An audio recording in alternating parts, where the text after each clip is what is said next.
Good morning, everyone. It is time to rise and save. We have Buffy Nustad with STCU back here in studio with us. Thanks for waking up with us.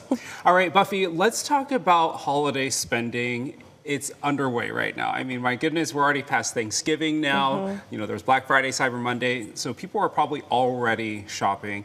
Is it too late to start thinking about kind of budgeting for the holidays, or kind of is it too late? Well, I hope not, because I'm still in the thick of it. No, it's definitely not too late. Okay. It's a great time to sit down and start a list of what events do you plan to attend, what gifts do you hope to buy, and really get yourself settled and have a plan for moving forward over the next couple of weeks. Yes, and that's a good thing. You know, there's so many parties and events, and you're like, oh, I forgot I need to buy this and that for the party. Tell us about when you're talking about making a list, though. How do you make a list at this point in the game? We're getting closer to Christmas and all the other different things. What goes on the list, and how do you make it work for a budget? Ideally, if you have a budget that you've been following over the year, then you have some funding set aside.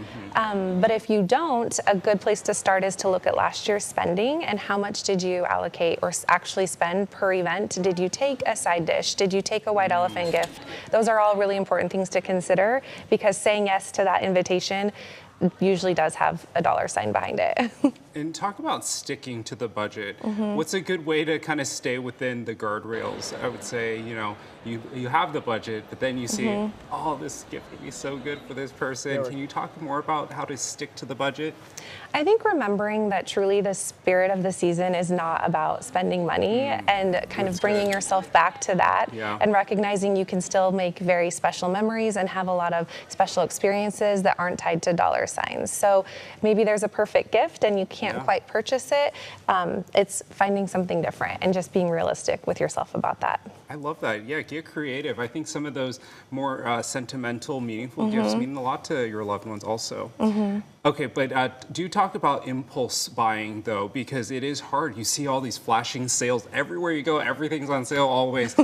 What would you say to someone who maybe might struggle with kind of impulse buying? I think the best option would be to potentially avoid putting yourself in those situations. Yeah, that's great. Because if you know that you have the tendency to do that, then I would avoid those scenarios. But you can often find things that might have been out of your budget on sale at different times of the year. So it's being savvy all year long, looking for those perfect gifts. Totally.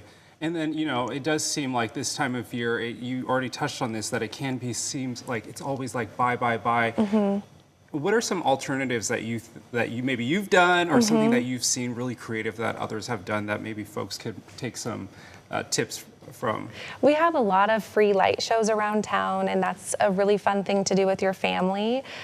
Something simple as making hot cocoa and going for a hike or a walk or snowshoeing. Those can be really almost free, essentially. So we just try to focus more on experiences and doing things together versus buying. So good. All right, Buffy, thanks so much. Always so good to have you here on the show. Be sure to catch Buffy again back here on KREM 2+.